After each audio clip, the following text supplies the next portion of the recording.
तो Indian economic development का chapter number 1 है हमारा, Indian economy on the eve of independence. ये चैप्टर आपको ये बताएगा कि जैसे ही हमें आजादी मिली, 200 साल तक अंग्रेजों ने हमारे ऊपर शासन किया और उसके बाद जब हमें आजादी मिली थी तो उस पॉइंट ऑफ टाइम पे इंडिया के हालात कैसे थे और जो भी वो हालात थे तो ऐसा ब्रिटिशर्स ने क्या क्या किया था जिसकी वजह से इंडिया की पोजीशन इस तरीके से हो चुकी थी। तो वो सारी चीजें हम लोग यहाँ पर इस चैप्टर के अंदर पढ़ने वाले हैं। ठीक है, तो देखो जरा, सबसे पहला तो यहीं से स्टार्टिंग होती है आपके चैप्टर की, Indian economy during the advent of the British rule, यानी कि ब्रिटिश रूल से पहले हमारी इकोनॉमी कैसी थी। पहले यही जानेंगे ना, किसी भी स्टोरी के बारे में जब हम पढ़ते हैं तो हमें पहले का भी पता होना चाहिए, प्रेजेंट भी, और आगे हम क्या करने वाले हैं उसके बारे में भी। तो पहले वो यही बता रहे हैं चैप्टर के स्टार्टिंग में कि ब्रिटिशर्स के आने से पहले हमारी इंडियन इकोनॉमी कैसी थी।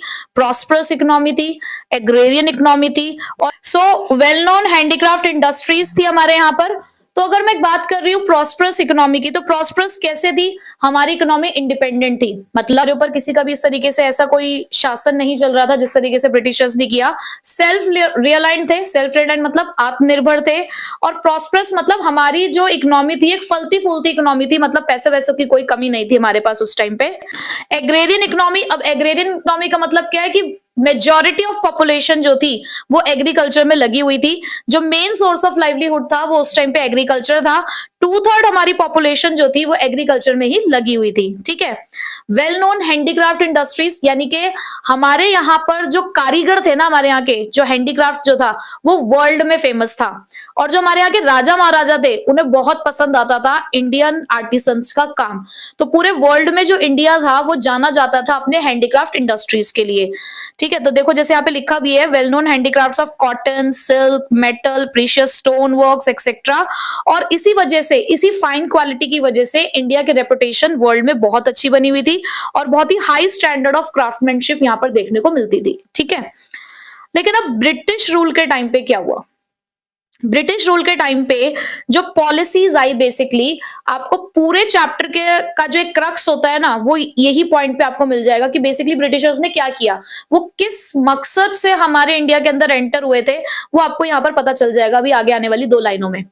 तो ब्रिटिश रूल के टाइम पे उनकी एक पॉलिसी थी, protection and promotion of their on economic interest. वो अपने आप को प्रोटेक्ट भी करना चाह रहे थे और अपनी ही चीजों को प्रमोट करना चाह रहे थे अपने फायदे के लिए। बेसिकली वो एंटर कर रहे थे इंडिया के भलाई के लिए नहीं, इंडिया को बर्बाद करने के लिए और खुद को आगे पहुंचाने के लिए। ठीक है, तो उनकी पॉलिसी जब उन्होंने यहाँ पर इंप्लीमेंट करी आके, तो सबसे पहले उन्होंने हमारे स्ट्रक्चर में चेंजेस किए, इंडियन इकोनॉमी का उन्होंने स्ट्रक्चर बदल दिया। और बेसिकली हमारा जो इंडिया है, जैसे कि आप लोगों में से एक ने अभी ये बात बोली कि इंडिया सोने की चिड़िया कहा जाता है, तो वो क्यों कहा जाता है, क्योंकि हमारे इंडिया के पास ना रिसोर्सेज की बिल्कुल भी कमी नहीं है, नेचुरल रिसोर्सेज की हमारे इंडिया में बिल्कुल भी कमी नहीं है, रॉ मटेरियल हमारे यहाँ पे बहुत सारा है। बस कमी किस चीज की थी हमारे यहाँ पे, जो आज भी थोड़ी बहुत कमी है, वो है इंडस्ट्रियल बेस की। हमारा इंडस्ट्रियल बेस इतना स्ट्रांग ना तब था, और आज बहुत हद तक इंप्रूव हो चुका है, लेकिन स्टिल अभी भी हमें बहुत सारा काम करने की जरूरत है। तो उन्होंने क्या किया, हमारे यहाँ से रॉ मटेरियल लेकर जाते थे, अपने कंट्री में जाकर फिनिश गुड्स बनाते थे, क्योंकि उनके यहाँ पे इंडस्ट्री सेटअप की हुई थी उन्होंने, और वहां के फिनिश गुड्स बनाकर हमारी ही कंट्री में आकर बेचते थे। वो कहते हैं ना, हमारा सामान हमें ही बेच रहे हैं, तो बिल्कुल यही हो रहा था हमारे साथ कि हमें बनाकर रख दिया था exporter of raw material and importer of finish goods. और इस पूरे चैप्टर में आप बार बार एक ही यही चीज पढ़ोगे। ठीक है, तो यहीं से हमें पता चल गया कि जो इंडिया से रॉ मटेरियल ब्रिटेन जा रहा था और ब्रिटेन से फिनिश गुड्स कहाँ आ रहे थे, इंडिया के अंदर।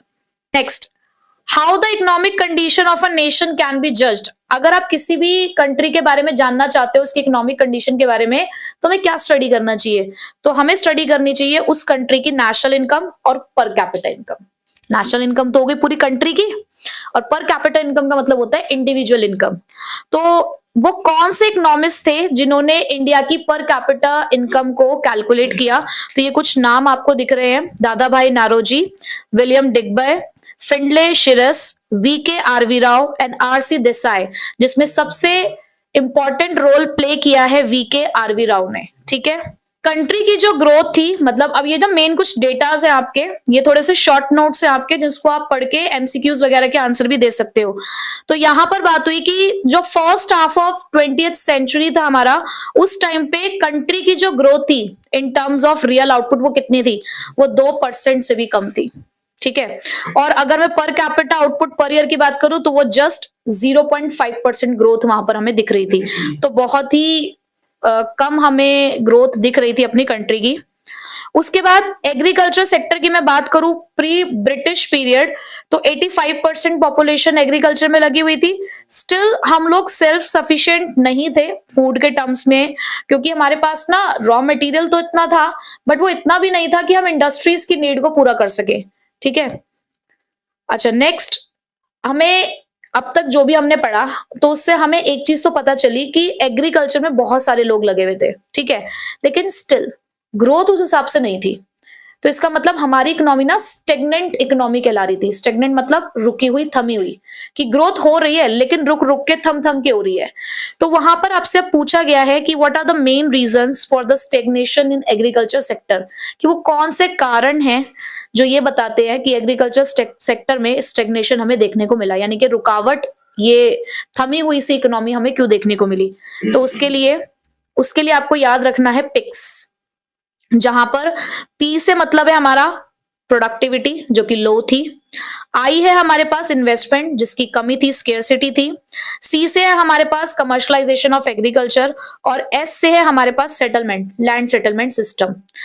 तो सबसे पहले बात करते हैं लैंड सेटलमेंट सिस्टम की। आप लोगों ने लगान मूवी तो देखी ही होगी, देखिए पहले के टाइम पे क्या हुआ करता था कि लोगों को ना, उनको जमीनें, आज भी होता है जिसको आप बोलते हो ना ठेके पे जमीन दे देना, तो इस तरीके से उन्हें जमीनें, जो वहां के फार्मर्स हुआ करते थे गांव वगैरह में, उनको जमीनें दे दी जाती थी। उसके बाद उन्हें उनसे रेंट कलेक्ट किया जाता था। बेसिकली रेंट को ही बोला जाता है लगान। तो लैंड सेटलमेंट सिस्टम के अंदर यहाँ पर जमींदारी सिस्टम हुआ करता था। तो जमींदार क्या करते थे, आते थे, रेंट कलेक्ट करते थे और चले जाते थे। मतलब उनका मेन पर्पस यही था कि सिर्फ उन्हें अपना लगान कलेक्ट करना होता था। उन्हें फार्मर्स की सिचुएशन से कोई फर्क नहीं पड़ता था। लैंड की इंप्रूवमेंट के लिए वो कोई पैसा खर्च नहीं करते थे कि भाई फर्टिलाइजर्स दे गए या HYV सीड्स दे गए। उन्हें सब चीजों से कोई मतलब नहीं था कि प्रोडक्टिविटी इंक्रीज हो। वो सिर्फ आते थे, पैसा लेते थे और चले जाते थे। जमींदारी सिस्टम था, लगान फिक्स कर रखा था उन्होंने, डेट्स भी फिक्स थी। अगर उस डेट पे नहीं देते थे पैसे तो वो क्या करते थे, तो उनके राइट्स जो थे जमीनों के ऊपर से वो छीन लिए जाते थे। ठीक है, उसके बाद दूसरी चीज जो उन्होंने सिखाई, देखो मेरे को लगता है कि उन्होंने एक अच्छी चीज सिखाई, बट हाँ सिखाई अपने फायदे के लिए, कमर्शलाइजेशन। उनका ये कहना था कि आप इतना काम करते हो, आप खेती बाड़ी सारी करते हो और सारी चीजें करके अपने लिए इस्तेमाल कर लेते हो। मतलब आपने क्रॉप्स ग्रो करी और उसको सेल्फ कंजप्शन के लिए इस्तेमाल कर लिया। आप मार्केट में बेचने के लिए सामान उगाओ, आप करो, खेती बाड़ी करो, लेकिन मार्केट में बेचो, उससे प्रॉफिट कमाओगे। पर ये काम उन्होंने सिखाया, लेकिन वो पैसा तो खुद अपनी जिम्मे में लेकर जा रहे थे। बट हाँ सिखाई उन्होंने ये एक चीज कि कमर्शलाइजेशन होना चाहिए एग्रीकल्चर का। तो उन्होंने फोकस करवाया उनका कि फूड क्रॉप्स मत ग्रो करो, कैश क्रॉप्स ग्रो करो, यानी कि ऐसी क्रॉप्स जो इजीली फटाफट से मार्केट में जाकर कैश में कन्वर्ट हो जाए। ठीक है, तो कैश क्रॉप्स के ऊपर ज्यादा ध्यान दिया गया, जैसे कि कॉटन, जूट वगैरह। उसके बाद लो लेवल ऑफ प्रोडक्टिविटी थी। इतने सारे लोग लगे हुए थे एग्रीकल्चर सेक्टर में, स्टिल प्रोडक्टिविटी लो थी। क्यों? क्योंकि हमारे पास जो टेक्नोलॉजी हम लोग इस्तेमाल कर रहे थे वो लो लेवल की थी। आपने पुरानी मूवीज में देखा होगा कि जब खेत को जोता जाता था तो उस टाइम पे, यानी कि उसको कल्टीवेट किया जाता था, तो मैनुअली होता था, मतलब वो बैल वगैरह होती थी। और आज के टाइम पे ट्रैक्टर वगैरह का इस्तेमाल होने लगा है, तो बहुत इजीली हो जाता है ना। तो हमारे पास टेक्नोलॉजी इतनी अच्छी नहीं थी, इरिगेशन सिस्टम नहीं था हमारे पास, मतलब खेतों की सिंचाई करने के लिए भी इरिगेशन फैसिलिटीज नहीं थी हमारे पास उतनी अच्छी। फर्टिलाइजर्स का यूज होता ही नहीं था। क्यों? क्योंकि लोगों के पास इतना पैसा ही नहीं होता था कि वो महंगे महंगे फर्टिलाइजर्स खरीद के लेकर आ सके। तो इस वजह से प्रोडक्टिविटी बहुत ज्यादा लो थी। Fourth point, scarcity of investment. हमारा फार्मर को इतना बहुत बड़ा अमीर इंसान नहीं था कि वो एग्रीकल्चर के अंदर या अपनी लैंड के ऊपर पैसा खर्च कर सके बहुत सारा। तो बहुत ज्यादा पैसे उनके पास नहीं हुआ करते थे। इवन कई बार जैसे कि फ्लड आ जाती थी या फिर कोई ड्रेनेज की प्रॉब्लम हो गई है, तो उस टाइम पे उनकी सारी फसल खराब हो जाया करती थी। ठीक है, तो एग्रीकल्चर सेक्टर समझ आ गया आपको क्या होता है। इंडस्ट्रियल सेक्टर पे आते हैं। अब इंडस्ट्रियल सेक्टर की मैं बात करूं तो यहाँ पर वो कौन से रीजंस थे, मतलब आप यहाँ पर ये बताने वाले हो कि आपका इंडस्ट्रियल सेक्टर कैसा था। तो डी इंडस्ट्रियलाइजेशन हुआ सबसे पहले, डी इंडस्ट्रियलाइजेशन बोलूं या डिक्लाइन ऑफ हैंडीक्राफ्ट इंडस्ट्री बोलूं, बात एक ही है। देखो क्या होता है ना कि जब हमें सामने वाले को हराना होता है तो हमें उसकी ताकत और कमजोरी दोनों पता होनी चाहिए। तो हमारे इंडिया की ताकत क्या था, अभी हमने स्टार्टिंग में पढ़ा, हमारा वेल नोन हैंडीक्राफ्ट इंडस्ट्री, हमारी हैंडीक्राफ्ट इंडस्ट्री हमारी इंडिया की ताकत थी। तो जब ब्रिटिशर्स ने देखा कि इंडिया की ये पावर है, ये स्ट्रेंथ है, तो उन्होंने सबसे पहले इसी चीज के ऊपर वार किया, उन्होंने हमारी हैंडीक्राफ्ट इंडस्ट्रीज को बर्बाद कर दिया, क्योंकि उन्हें पता था कि ये वो ऐसी चीज है जिससे वो हमें हरा सकते थे और हम उनसे जीत सकते थे। तो इसलिए उन्होंने सबसे पहले हमारी हैंडीक्राफ्ट इंडस्ट्रीज को खत्म किया, और उसी हैंडीक्राफ्ट इंडस्ट्री के खत्म हो जाने के हमारे ऊपर बहुत ज्यादा एडवर्स इफेक्ट्स पड़े। जो कैपिटल गुड इंडस्ट्रीज थी वो हमारे पास इतनी थी नहीं, तो lack of capital good industry, low contribution of GDP, limited role of public sector. तो इस तरीके का हमारा इंडस्ट्रियल सेक्टर था। अब थोड़ा डिटेल में देख लेते हैं। देखो अब डी इंडस्ट्रियलाइजेशन पे आओ। ब्रिटिशर्स ने हमारे इंडियन हैंडीक्राफ्ट्स को जब डिस्ट्रॉय किया तो उसके दो मोटिव थे उसके पीछे। पहला मोटिव कि जो रॉ मटेरियल था वो इंडिया से सस्ते दामों पर लेकर जाना, और जो उनकी ब्रिटेन में मॉडर्न इंडस्ट्री सेटअप हुई हुई है वहां पर जाकर उससे फिनिश गुड्स बनाना, और जो भी वो फिनिश गुड्स बनाते थे वो इंडिया की मार्केट में हाई प्राइस पर बेचते थे। तो इन दो मोटिव्स के लिए उन्होंने हमारी हैंडीक्राफ्ट इंडस्ट्रीज को बिल्कुल तबाह कर दिया।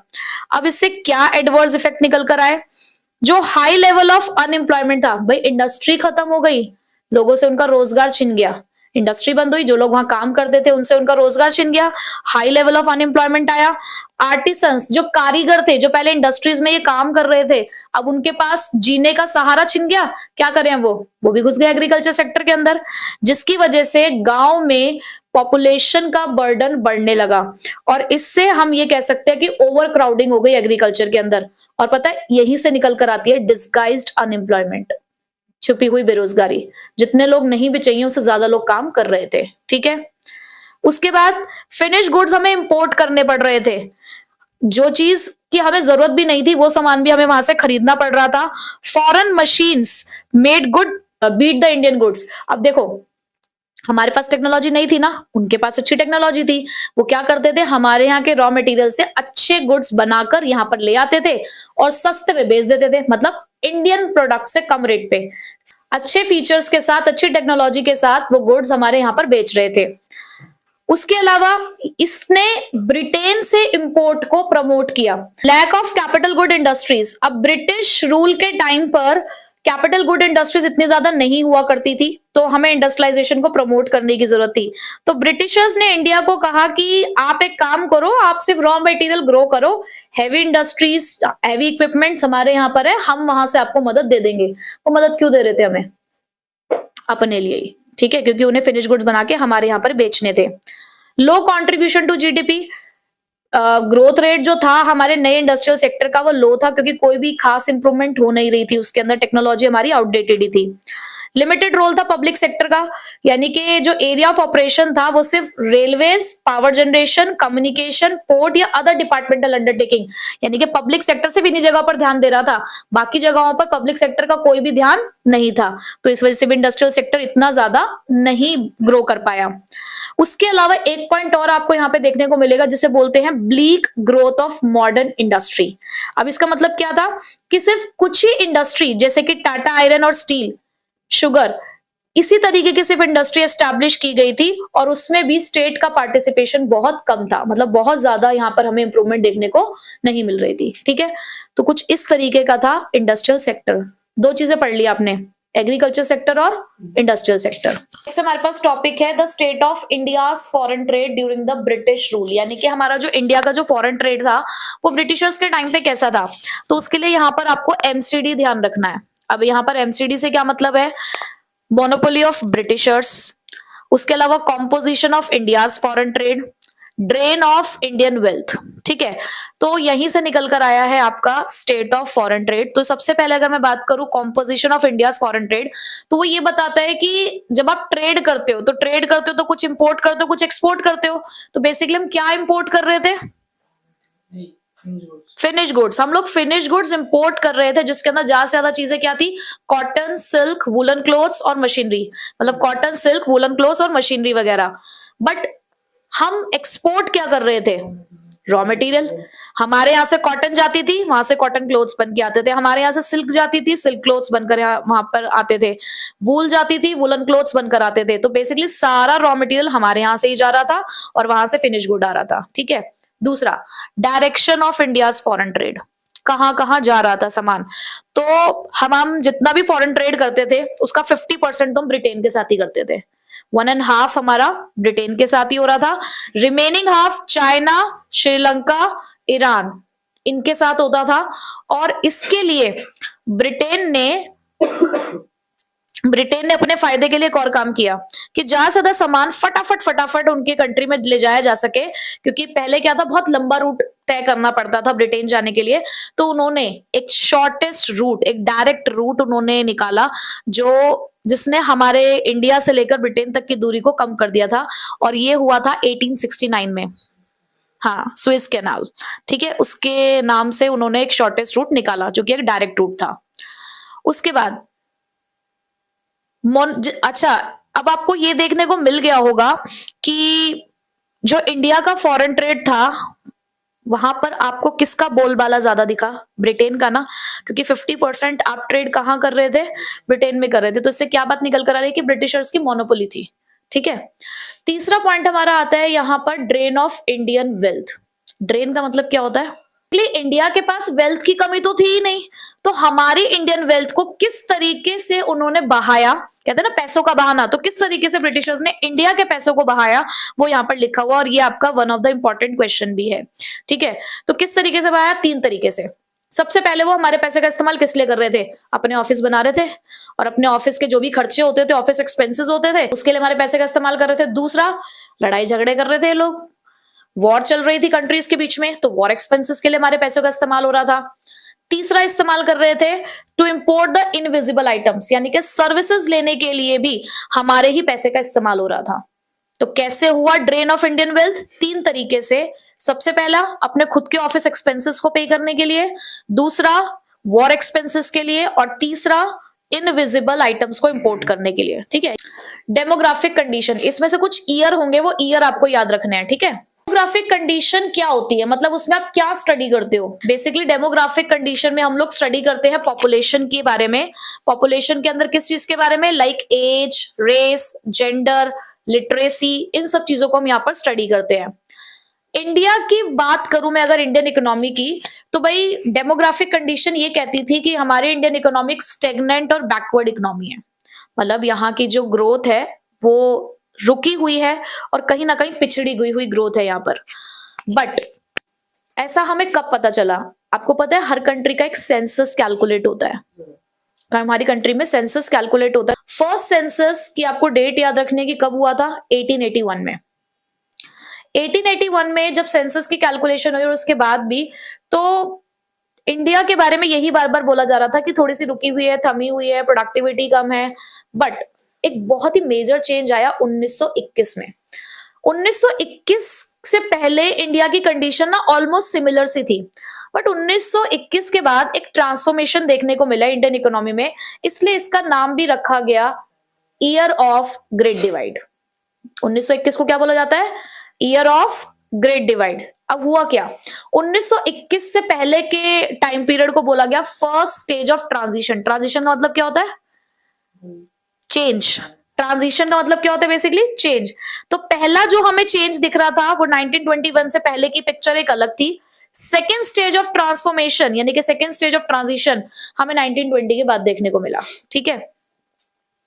अब डेमोग्राफिक कंडीशन में हम यहाँ पे कौन कौन से फैक्टर्स को देखने वाले हैं कि क्या था हमारे इंडियन इकोनॉमी के अंदर, हाई मोर्टालिटी रेट। मोर्टालिटी मतलब लोगों के मरने की संख्या, तो हाई मोर्टालिटी रेट था, पुअर हेल्थ कंडीशंस थी, लिटरेसी रेट बहुत लो था, लाइफ एक्सपेक्टेंसी लो थी, और वाइड स्प्रेड पॉवर्टी थी हमारे यहाँ पर। तो डेमोग्राफिक कंडीशन ये थी ब्रिटिश रूल के टाइम पर। अब जैसे हमने बात की हाई बर्थ रेट और डेथ रेट की, तो अगर हम देखें तो बर्थ रेट का मतलब होता है कि एक साल के अंदर पर 1000 कितने बच्चों का जन्म हुआ, ठीक है, तो ये उस टाइम पे था 48 पर 1000। डेथ रेट का तो वो 40 पर 1000 था। उसके बाद लो लिटरेसी रेट, अब कितना था वो लिटरेसी रेट, लेस देन 16%, ठीक है। फीमेल लिटरेसी उसमें और भी बहुत कम थी, 7%, ठीक है। पुअर हेल्थ फैसिलिटीज थी, यानी कि जो हेल्थ सर्विसेज थी वो बहुत ज्यादा पुअर थी, अनअवेलेबल थी, इनएडिक्वेट थी, उस टाइम पे बीमारियां बहुत ज्यादा फैली हुई थी। वाटर और एयरबॉर्न डिसीजेस बहुत ज्यादा थी, यानी कि पानी से होने वाली और हवा से होने वाली फैलने वाली जो बीमारियां हैं वो ज्यादातर उस टाइम पे चल रही थी। हाई इन्फेंट मोर्टालिटी रेट, यानी कि the number of infants dying before reaching the 1 year of age per 1000 live birth rate per year, यानी कि जैसे किसी भी 1 साल की उम्र तक पहुंचते पहुंचते, मतलब इसमें जरूरी नहीं है कि पैदा होते ही 1 साल की उम्र तक पहुंचते पहुंचते अगर जैसे बच्चों की डेथ हो जाती है, तो बेसिकली वही बताता है इन्फेंट मोर्टालिटी रेट। तो ये हमारे यहाँ पर बहुत ज्यादा था, 218 था उस टाइम पे। आज के टाइम पे फिर भी 33 हो चुका है पर 1000 में, ठीक है। लो लाइफ एक्सपेक्टेंसी, लाइफ एक्सपेक्टेंसी का मतलब होता है कि ऑन एन एवरेज एक पर्सन कितने साल तक जी पाएगा, तो ये बहुत ज्यादा कम था उस टाइम पे। आप कह सकते हो उस टाइम पे 32 इयर्स था सिर्फ, आज के टाइम पे ये फिर भी 69 इयर्स हो चुका है। उसके बाद वाइड स्प्रेड पॉवर्टी थी, बहुत ज्यादा पॉवर्टी फैली हुई थी, लो स्टैंडर्ड ऑफ लिविंग था जगह जगह पर, क्योंकि देखो लोगों के पास वो रोजगार नहीं था, बेसिकली रोजगार नहीं था, इनकम का सोर्स नहीं था, तो इसलिए पॉवर्टी दिख ही रही थी। क्लियर हो गया डेमोग्राफिक कंडीशन क्या होता है। अब ऑक्यूपेशनल स्ट्रक्चर पे आते हैं। ऑक्यूपेशनल स्ट्रक्चर का मतलब होता है जब लोगों को इंडस्ट्रीज और सेक्टर्स के अकॉर्डिंग हम उनको बांट देते हैं, यानी कि जो हमारे वर्किंग पर्सन है जब उनको हम डिस्ट्रीब्यूट कर देते हैं अकॉर्डिंग टू देयर इंडस्ट्रीज और सेक्टर, तो उसको ऑक्यूपेशन स्ट्रक्चर कहा जाता है।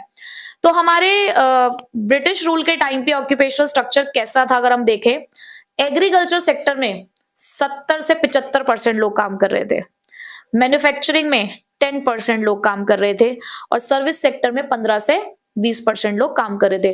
तो सबसे कम अगर आप देखो तो इंडस्ट्रियल सेक्टर में ही है, मतलब हमारा जो इंडस्ट्रियल बेस था वो बहुत ज्यादा स्ट्रांग नहीं था उस टाइम पे भी।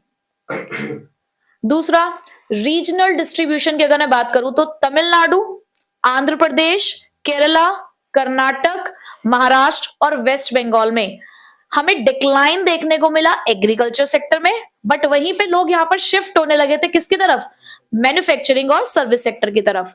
बट उड़ीसा, राजस्थान, पंजाब में अभी भी यही दिख रहा था कि लोग एग्रीकल्चर सेक्टर में ही चल रहे हैं। अब हम नेक्स्ट इंपॉर्टेंट टॉपिक एक स्टार्ट करते हैं, इंफ्रास्ट्रक्चर। मतलब अगर आप इस चैप्टर को प्रिपेयर कर रहे हो तो इंफ्रास्ट्रक्चर वाला टॉपिक जरूर आपको प्रिपेयर करके जाना है। तो ब्रिटिशर्स के टाइम पे इंफ्रास्ट्रक्चर हमारा कैसा था, ऐसा ही नहीं कि उन्होंने बिल्कुल ही हमारे इंफ्रास्ट्रक्चर को खराब किया, कुछ कुछ चीजें उन्होंने अच्छी भी करी। तो चलो देखते हैं। सबसे पहले अगर मैं रोड्स के हालातों के बारे में बात करूं तो यहाँ पे जो रोड्स थी वो सिर्फ इसीलिए वो ठीक ठाक करवा रहे थे क्योंकि उनका एक पर्पस था। क्या पर्पस था कि उन्होंने वही हमारे इन रोड से ट्रांसपोर्टेशन का काम करना था कि रॉ मटेरियल अपने कंट्री में लेकर जाना था इंग्लैंड में, और वहां पे उन्हें उसको इंडस्ट्रीज के अंदर फिनिश गुड्स में कन्वर्ट करके दोबारा हमारी ही इंडियन मार्केट्स में लेकर आना था, ठीक है। तो रोड्स उन्होंने इसीलिए ही सही कराई थी। बट स्टिल हमारे पास पक्के रोड्स की यहाँ पर कमी थी, और इवन जब नेचुरल कैलेमिटीज आ जाती थी या फेमाइंस आ जाती थी तो लोगों को बहुत सफर करना पड़ता था। क्यों? क्योंकि जो नेसेसिटीज थी वो लोगों तक पहुंच नहीं पाती थी, ठीक है। Next, railways. सबसे बड़ा कंट्रीब्यूशन ब्रिटिशर्स का रेलवेज में ही रहा। उन्हीं की वजह से हमारे यहाँ पर रेलवे स्टार्ट हुई थी। जो पहली रेल थी वो उन्होंने ही स्टार्ट करवाई, उन्होंने ही रेलवेज को इंट्रोड्यूस किया इंडिया के अंदर 1850 में, ठीक है। 1850 में रेलवेज को स्टार्ट किया गया, जिसकी वजह से जो लॉन्ग डिस्टेंस था अब हम वो तय कर सकते थे, और इससे उन्हें बहुत फायदा हुआ। जो जियोग्राफिकल और कल्चरल बैरियर थे बेसिकली वो खत्म हुए। इसकी वजह से कमर्शलाइजेशन बहुत ज्यादा बढ़ गया था इंडियन एग्रीकल्चर का, एक्सपोर्ट्स बढ़ने लगे, और इसका अल्टीमेटली फायदा किसको हो रहा था? ब्रिटिशर्स को। तो वो कर तो रहे थे हमारा अच्छा, लेकिन अपने फायदे के लिए, ठीक है। नेक्स्ट, एयर और वाटर ट्रांसपोर्ट की अगर मैं बात करूं तो यस, यहां पर भी उन्होंने एक कोशिश, तो यहां पर उन्होंने फिर से एक इनिशिएटिव लिया कि वाटर और एयर ट्रांसपोर्ट को डेवलप किया जाए, बट वहां वो इतनी डेवलपमेंट नहीं कर पाए। लेकिन यहां पर सेटिस्फैक्टरी रिजल्ट नहीं मिला, क्योंकि जो इनलैंड वाटरवेज थे वो अनइकोनॉमिकल थे, यानी कि वो थोड़े महंगे थे। और ज्यादातर यहाँ पर अगर देखा जाए तो जो एक मेन पोर्ट था हमारा, जैसे उड़ीसा के आसपास जो हमारा वो समुद्र तट होता है ना बेसिकली, तो वहां पे जो कैनाल बना हुआ था वो बहुत ज्यादा हाई कॉस्ट पे बना हुआ था, जिसको वो बाद में मेंटेन नहीं कर पाए। ठीक है, तो इस वजह से यहाँ पर कुछ खास देखने को नहीं मिला, उसको उस कैनाल को बंद कर दिया गया बाद में। नेक्स्ट, कम्युनिकेशन में उन्होंने क्या किया, पोस्ट एंड टेलीग्राफ सबसे ज्यादा पॉपुलर है, उन्होंने स्टार्ट किया। बट इलेक्ट्रिक टेलीग्राफ यहां पर भी एक्सपेंसिव थे, सिर्फ लॉ एंड ऑर्डर के लिए उसको इस्तेमाल किया जाता था, मतलब आप नॉर्मल पर्पस के लिए इस्तेमाल नहीं कर सकते थे, बेसिकली गवर्नमेंट ही उसको इस्तेमाल कर रही थी। पोस्टल सर्विसेज पॉपुलर हुई पब्लिक पर्पस के लिए, बट इनएडिक्वेट थी, मतलब हर जगह पर पोस्टल सर्विसेज वहां पर अवेलेबल वो लोग नहीं करा पाए। ठीक, यहां तक हमने पढ़ लिया। अब इतना कुछ पढ़ा हमने इस चैप्टर के अंदर, ब्रिटिशर्स ने बहुत कुछ किया। यहां से अब एक और क्वेश्चन निकल कर आता है कि what are the positive contributions made by the Britishers. तो उसमें सबसे पहला है, उनकी वजह से कहीं ना कहीं फूड ग्रेन्स के अंदर हम लोग सेल्फ सफिशिएंट हुए। अब कैसे, भले ही वो खाना उनकी कंट्री से हमें खरीदना पड़ रहा था, लेकिन आ रहा था हमारी कंट्री के अंदर। बेटर मीन्स ऑफ ट्रांसपोर्टेशन आए, रोड्स, रेलवेज कहीं ना कहीं उन्होंने डेवलप किया। फेमाइंस, चेक ऑन फेमाइंस का मतलब है, ठीक है कि हमने ये पढ़ा कि फेमाइंस के टाइम पे दिक्कत हो जाती थी, बट स्टिल वो जो काम कर रहे थे उसकी वजह से, जैसे उन्होंने ट्रांसपोर्ट को डेवलप किया, तो कहीं ना कहीं थोड़ी बहुत प्रॉब्लम वहां पे सॉर्ट हो रही थी। Shift to the monetary economy, ये अच्छा पर्पस था। कमर्शलाइजेशन ऑफ एग्रीकल्चर की वजह से लोगों को ये समझ आया कि वो सिर्फ अपने लिए नहीं, वो कमर्शलाइजेशन की तरफ भी जा सकते हैं, वो अपने सामान को बनाकर बेच भी सकते हैं मार्केट के अंदर। तो मॉनेटरी इकोनॉमी के अंदर शिफ्ट हुए हम। इफेक्टिव एडमिनिस्ट्रेशन सेटअप, देखो उन्होंने अपने ऑफिसेज हमारे यहाँ पर सेटअप किए, जहां पर वो काम कर रहे थे, मैनेजमेंट कर रहे थे, तो वो सब चीजें जो है वो भी इंडिया सीख रहा था कि किस तरीके से एडमिनिस्ट्रेशन वर्क किया जाता है, तो वो भी एक अच्छी चीज थी। तो ये कुछ हमारे पॉजिटिव कॉन्ट्रीब्यूशंस हैं जो ब्रिटिशर्स ने किए, बस यही आपको इस चैप्टर के अंदर करना है। और अगर मैं कहूं कि मेन क्या है, आप एग्रीकल्चर सेक्टर का स्टेग्नेशन का रीजन पढ़ो, poor state of industrial sector पढ़ो, जिसमें आपको डी इंडस्ट्रियलाइजेशन जरूर पढ़ना है, और उसके जो 2 मोटिव है, फॉरेन ट्रेड में ड्रेन ऑफ इंडियन वेल्थ पढ़ो, और इंफ्रास्ट्रक्चर में रेलवेज के बारे में, और लास्ट पॉजिटिव कंट्रीब्यूशन। ठीक है,